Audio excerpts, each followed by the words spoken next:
Hi, grand റൈഡ്സിൻ്റെ പുതിയൊരു വീഡിയോയിലേക്ക് എല്ലാവർക്കും സ്വാഗതം. നമ്മളടുത്ത് ഒരുപാട് പേര് പലതവണയായിട്ട് റിക്വസ്റ്റ് ചെയ്തിട്ടുള്ള ഒരു കാര്യമാണ് നമ്മുടെ ഹെഡ്ലൈറ്റ് റീസ്റ്റോറേഷനെ പറ്റിയിട്ടുള്ള ഒരു വീഡിയോ ചെയ്യാമോ എന്ന് ചോദിച്ചു. അപ്പോൾ നമുക്ക് നമുക്ക് അത്യാവശ്യം നല്ല രീതിയിൽ ഫെയ്ഡ് ആയിട്ടുള്ള ഒരു വണ്ടി, ഹെഡ്ലൈറ്റ് ഫെയ്ഡ് ആയിട്ടുള്ള ഒരു വണ്ടി നമുക്ക് കിട്ടിയിട്ടുണ്ട്. അപ്പോൾ നമ്മൾ ഇന്ന് ഈ ഹെഡ്ലൈറ്റ് നമ്മൾ റീസ്റ്റോർ ചെയ്തിട്ട് ഇതിൻ്റെ മുകളിൽ നമ്മളൊരു ഗ്രാഫീൻ കോട്ടിംഗ് അപ്ലൈ ചെയ്യാൻ വേണ്ടി പോവുകയാണ്. ഗ്രാഫീൻ കോട്ടിംഗ് ഇതിന് മുകളിൽ അപ്ലൈ ചെയ്യുന്നതെന്ന് ചോദിച്ചു കഴിഞ്ഞാൽ ഫർദർ നമ്മളിത് കോട്ടിംഗ് ഈ ഫെയ്ഡ് നമ്മൾ റീസ്റ്റോർ ചെയ്ത് കഴിഞ്ഞാൽ പിന്നെ ഫർദർ ഒരു ഫെയ്ഡിങ് ഉണ്ടാവാതിരിക്കാൻ വേണ്ടിയിട്ടാണ് നമ്മളിതിൻ്റെ മുകളിലൊരു കോട്ടിംഗ് അപ്ലൈ ചെയ്യുന്നത്. നമ്മൾ ഇന്ന് ഉപയോഗിക്കുന്ന സാധനങ്ങളെന്ന് പറഞ്ഞാൽ നമ്മൾ സ്റ്റാർട്ട് ചെയ്യുന്നത് P1000 വാട്ടർ പേപ്പർ വെച്ചിട്ടാണ് സ്റ്റാർട്ട് ചെയ്യുന്നത്. അതിനുശേഷം നമ്മൾ P1500 വാട്ടർ പേപ്പർ യൂസ് ചെയ്തിട്ട് സെക്കൻഡ് സ്റ്റേജ് കട്ടിങ് ചെയ്യും. അതിനുശേഷം നമ്മളൊരു റബ്ബിംഗ് കോമ്പൗണ്ട് യൂസ് ചെയ്തിട്ട് ഇതൊന്ന് ഫൈനൽ ഫിനിഷിങ് ചെയ്യും. അതിനുശേഷമാണ് നമ്മൾ ഒരു ഗ്രാഫീൻ കോട്ടിങ് ഇതിൻ്റെ മുകളിൽ ചെയ്യാൻ വേണ്ടി പോകുന്നത്. അപ്പോൾ നമുക്ക് സ്റ്റാർട്ട് ചെയ്താലോ. ആദ്യം നമുക്കൊരു മാസ്കിംഗ് ടേപ്പ് വെച്ചിട്ട് നമ്മളുടെ ഈ ഒരു സൈഡ്, നമ്മളുടെ പെയിൻറ്റഡ് പാർട്സിൻ്റെ സൈഡൊക്കെ നമുക്കൊന്ന് മാസ്ക് ചെയ്യണം. അല്ലെങ്കിൽ നമ്മൾ വാട്ടർ പേപ്പർ വെച്ചിട്ട് റബ്ബ് ചെയ്യുന്ന സമയത്ത് ഇതിൻ്റെ മുകളിലേക്കൊക്കെ ആയി പോകാനുള്ള ചാൻസ് ഉണ്ട്. അപ്പോൾ അതുകൊണ്ട് നമ്മളതൊന്ന് മാസ്ക് ചെയ്ത് വെക്കാം. അപ്പോൾ നമ്മൾ എഡ്ജസ് ഒക്കെ നമ്മൾ മാസ്ക് ചെയ്തിട്ടുണ്ട്. അപ്പോൾ നമുക്കിനി ഫസ്റ്റ് ഇതിൻ്റെ മുകളിലേക്ക് ജസ്റ്റ് ഒന്ന് കുറച്ച് വെള്ളം സ്പ്രേ ചെയ്താം. നമ്മളെപ്പോഴും സാൻഡ് ചെയ്യുന്ന സമയത്ത് ഇതേപോലെ ഒരു ബ്ലോക്ക് നമ്മൾ എടുക്കാൻ ശ്രദ്ധിക്കുക. ബ്ലോക്ക് ഉപയോഗിക്കാനുള്ള ഗുണം എന്ന് പറഞ്ഞു കഴിഞ്ഞാൽ നമുക്ക് സാൻഡിങ് ചെയ്യുന്ന സമയത്ത് എല്ലാ ഭാഗത്തും ഈക്വൽ ആയിട്ടുള്ള പ്രഷറാണ് നമ്മൾ കിട്ടുക. നമ്മൾ കൈ കൊണ്ട് വെച്ച് ചെയ്യുന്ന സമയത്ത് നമ്മൾ വിരൽ എവിടെയാണോ വരുന്നത് ആ ഭാഗത്ത് മാത്രമേ പ്രഷർ വരുന്നുള്ളൂ. പക്ഷേ ഇങ്ങനെയുള്ള ബ്ലോക്ക് ഉപയോഗിക്കുന്ന സമയത്തിൻ്റെ ഗുണം എന്ന് വെച്ച് കഴിഞ്ഞാൽ നമുക്ക് എല്ലാ ഭാഗത്തും ഈക്വൽ ആയിട്ടുള്ള പ്രഷർ കിട്ടും. മാത്രമല്ല അതിനൊരു ഫോം ഇൻ്റർഫേസ് വരുന്നതുകൊണ്ട് നമുക്ക് ഈ കർവ്സൊക്കെ, എഡ്ജസും കർവ്സൊക്കെ നമുക്ക് ഒന്നും കൂടെ നല്ല ഫിനിഷ് ചെയ്തിട്ട് നമുക്ക് എടുക്കാൻ വേണ്ടി പറ്റും. സാൻഡ് പേപ്പറിൻ്റെ മുകളിലേക്ക് കുറച്ച് വെള്ളം സ്പ്രേ ചെയ്യുക.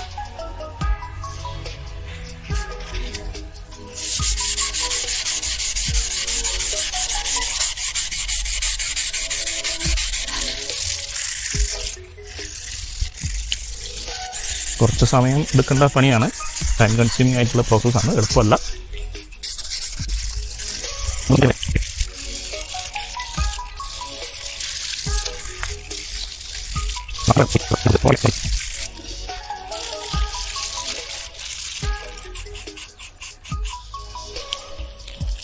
നല്ലപോലെ നോക്കുക എല്ലാ ഭാഗവും കവറായിട്ടുണ്ടോ എന്നുള്ളത്. ഇതിൻ്റെ ഇപ്പോൾ പുറമെ മാത്രമല്ല ഉള്ളിലും ചെറുതായിട്ട് ഫീഡിങ് ഉണ്ട്. അപ്പോൾ നമ്മൾ ഉദ്ദേശിച്ച ആ ഒരു കറക്റ്റ് ഒരു ക്ലാരിറ്റി നമുക്ക് കിട്ടാൻ ബുദ്ധിമുട്ടാണ്. പക്ഷേ ഉള്ളിലും കൂടെ ഫീഡിങ് വന്നതുകൊണ്ട് ഉള്ളിൽ നമുക്ക് എന്തായാലും ഫീഡിങ് ഒഴിവാക്കാൻ നമുക്ക് പറ്റില്ല. പക്ഷേ അത് പൊളിച്ച് ചെയ്യേണ്ട കാര്യമാണ്. പിന്നെ പൊളിച്ച് ചെയ്യുന്ന സമയത്ത് പിന്നെ ഹെഡ്ലൈറ്റിനകത്തൊക്കെ വെള്ളം ഇറങ്ങാനൊക്കെ ഉള്ള ചാൻസ് കൂടുതലാണ്. അപ്പോൾ നമ്മൾ 1000 ഗ്രിറ്റ് ഇട്ടിട്ട് നമ്മൾ സാൻഡിങ് ചെയ്ത് കഴിഞ്ഞിട്ടുണ്ട്. നമുക്ക് കുറച്ചെടുക്കാം.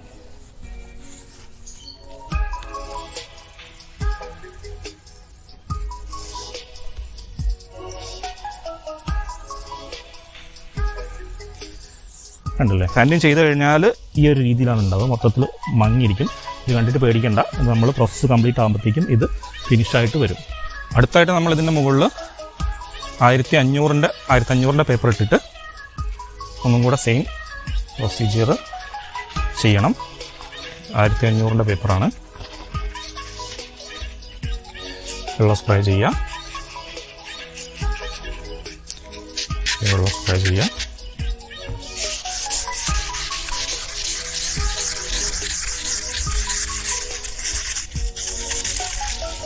ഈ 1500 സാൻഡിങ് മാർക്സ് കട്ട് ചെയ്യാൻ പറ്റുന്ന രീതിയിലുള്ള കോമ്പൗണ്ട് ഉപയോഗിച്ചാൽ നമുക്ക് ഇതിൻ്റെ സാൻഡിങ് മാർക്സ് നമുക്ക് റിമൂവ് ചെയ്ത് കളയാൻ പറ്റും. നമ്മൾ 1000 സാൻഡ് പേപ്പർ ഇട്ട ഭാഗത്തുള്ള സാൻഡിങ് മാർക്സൊക്കെ നമ്മൾ റിമൂവ് ചെയ്യാനുള്ള ശ്രമത്തിലാണ്. നമ്മൾ 1500 പേപ്പർ ഇടുന്ന സമയത്ത് അതൊന്നും കൂടെ സ്മൂത്താവും. നേരത്തെ കണ്ടില്ല, വല്ലാതൊരു ഫോഗി എഫക്റ്റ് ഉണ്ടായിരുന്നില്ല. ആ ഒരു ഫോഗി എഫക്റ്റ് നമുക്ക് ഈ 1500 പേപ്പർ ഇടുമ്പോൾ കുറച്ച് കുറയും. മുഴുവനായിട്ട് മാറില്ല. കുറച്ച് നല്ല ക്ഷമ വേണ്ട പരിപാടിയാണ്. അപ്പോൾ ഇങ്ങനെ റബ്ബ് ചെയ്തുകൊണ്ടിരിക്കുമ്പോൾ തന്നെ അറിയാം നമുക്കത് ഫിനിഷ് ആവുന്നത് ശരിക്കും നമുക്ക് മനസ്സിലാവും. ഒരു ഗ്ലൈഡിങ് എഫക്റ്റ് നമുക്ക് അതിൻ്റെ മുകളിൽ കിട്ടാൻ തുടങ്ങും. സ്മൂത്താകുന്നതിനനുസരിച്ചിട്ട് ഓക്കെ, ഓൾമോസ്റ്റ് നമ്മൾ ഫിനിഷാക്കി എടുത്തിട്ടുണ്ട്. ഓക്കെ, അപ്പോൾ നമ്മൾ സാൻഡിങ് കഴിഞ്ഞു. ഉണങ്ങി കഴിഞ്ഞപ്പോൾ ഇങ്ങനെയാണുള്ളത്. മൊത്തത്തിൽ മങ്ങി നാശമായിട്ടുണ്ടെന്ന് കാണുമ്പോൾ തോന്നും, പക്ഷേ അങ്ങനെയല്ല. ഇത് നമുക്ക് ഫിനിഷാക്കി എടുക്കാൻ വേണ്ടി പറ്റും എന്നാണ് എൻ്റെ വിശ്വാസം. നമുക്ക് നോക്കാം. അപ്പോൾ ഞാനൊരു റോട്ടറി പോളിഷിംഗ് മെഷീനും ഒരു 3 ഇഞ്ചിൻ്റെ ഹെവി കട്ട് പാഡുമാണ് യൂസ് ചെയ്യുന്നത്. ഇത് നമ്മളുടെ Q4 കാർ കെയറിൻ്റെ പ്രൊഫഷണൽ പവർ കട്ട് റബ്ബിംഗ് കോമ്പൗണ്ടാണ് യൂസ് ചെയ്യുന്നത്. അപ്പോൾ നമുക്ക് നോക്കാം.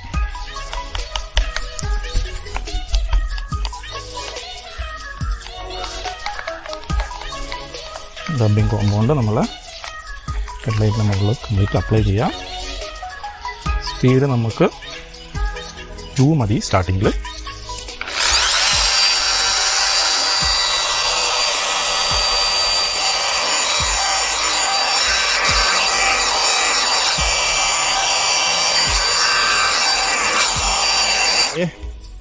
നമ്മൾ ഫസ്റ്റ് പാസ് നമ്മൾ കംപ്ലീറ്റ് ചെയ്തു. ഇപ്പം തന്നെ നല്ല ഡിഫറൻസ് ഉണ്ട്. ഒരു പ്രാവശ്യം കൂടെ കോമ്പൗണ്ട് അപ്ലൈ ചെയ്യാം.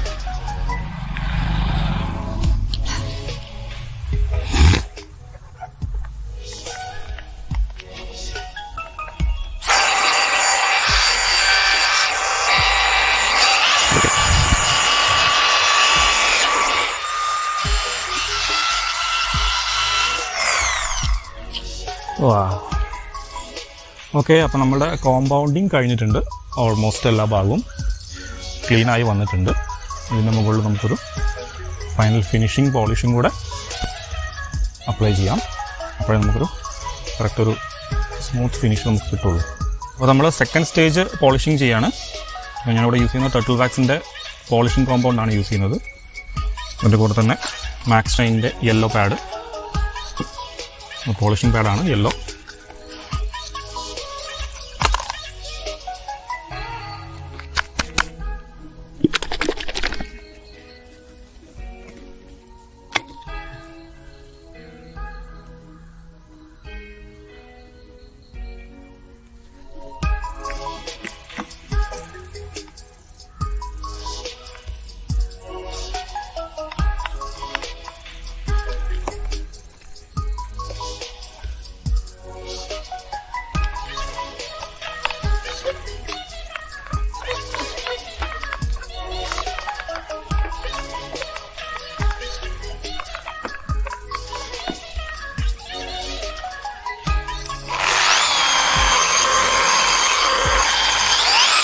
നമ്മൾ സെക്കൻഡ് സ്റ്റേജ് പോളിഷിംഗ് കഴിഞ്ഞ സമയത്ത് ഇങ്ങനെയാണ് നമ്മൾക്ക് കിട്ടിയിട്ടുള്ള റിസൾട്ട്.